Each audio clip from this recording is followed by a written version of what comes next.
please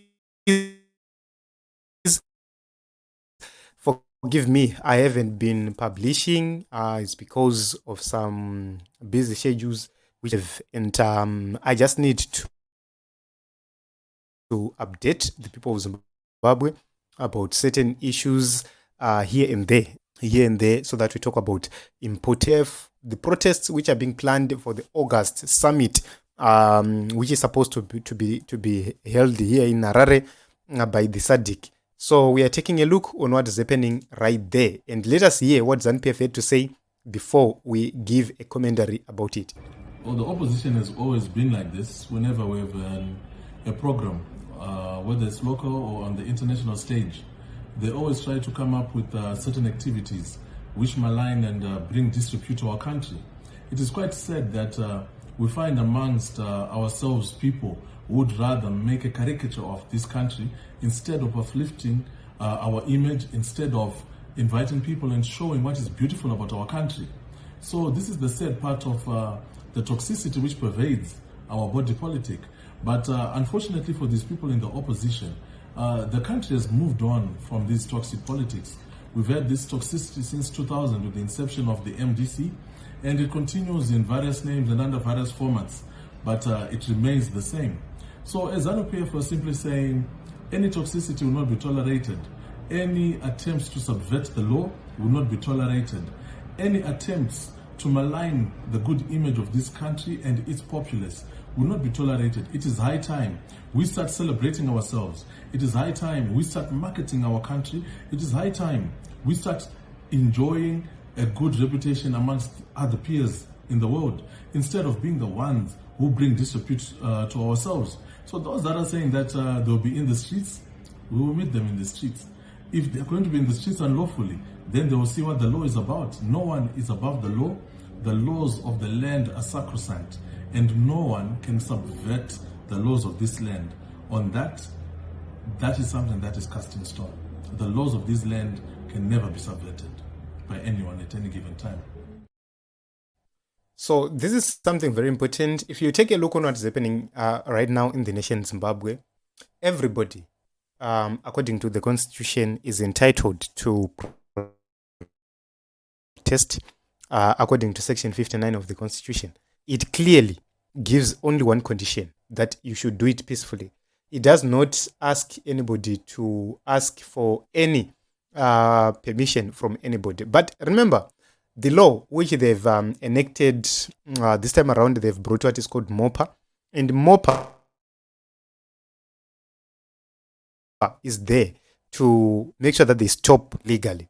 So the only condition which the people of Zimbabwe are allowed to protest is as long as the protest is peaceful, they are allowed by the constitution, which is the supreme law, to protest. So ZANU-PF would have come and clearly indicated that people are allowed to protest, but they must do it peacefully.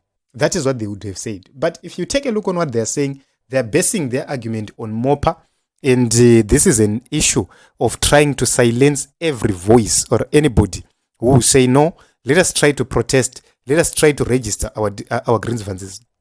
ZANU-PF cannot be at the center of everything. They ran the elections, they rigged the elections, they did whatever they did during the elections. And they cannot be the referees to say, or to make a decision to say, we are deciding whether the people can register their grievances through protest or not. They can't make that determination. So if we are to take a look on what is peaceful, then you would understand that what ZANU-PF is do is 100% illegal, 100% unacceptable. And according to the law of democracy, you don't do that. You need to work within the frameworks of the constitution of your nation. That is the supreme law. So any other law which does not align with the constitution or which goes sideways from the constitution, that law is illegal and is invalid. And they read that section with blinkers. But, you know, as it is right now in Zimbabwe, the rule of law is no longer there.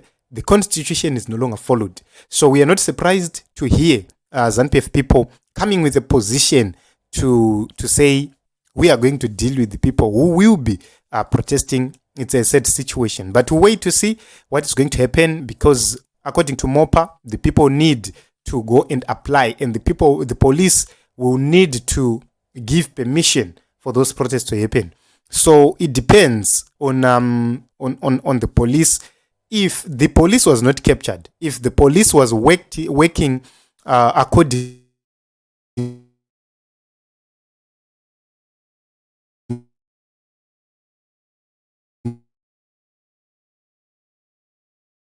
to the laws, the guidelines of the constitution, and only give a condition of peacefulness. But if you go back to the 2020-23 elections, the opposition Triple C then was barred from several rallies, from having their own rallies several times, because of the police giving restrictions, the police denying the opposition access to certain venues or authority to continue with their day-to-day rallies. And they had to approach the courts at certain point in time. And for example, in Maronde, at a certain point in time, they wanted to hold a rally. They were stopped, and that didn't happen. That rally never happened. So if you also go to Bindura, we had a similar situation. And the police barred the people, the protesters, and they approached the courts, and the courts upheld the decision taken by the police. So this is the problem which we have in Zimbabwe, that you will see that the constitution is no longer at the center or at the forefront. It's no longer being implemented as supposed to be done.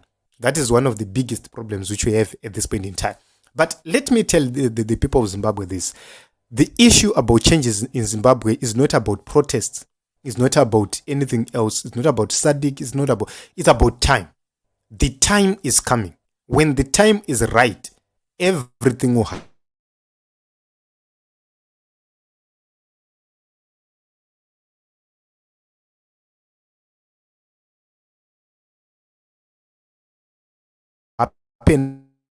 according to the will of God. There is no person who can have hope in God. Men can fail. Every other person can fail. But our God will never fail. This is the reason why we continue to pray and we continue to deal with the issues of importance and say, guys, change is coming. Let us continue to fight together, pray together, and make sure that we do everything in harmony and in agreement. And one day we'll have that change we are yearning for. So Zimbabwe shall be free. Zimbabwe shall be free. And everything will come to something better. So let us continue to pray. Let us continue to be united. And we'll be waiting to talk about it, about the notifications which are coming and what people are really saying. So this is what is happening at this point in time.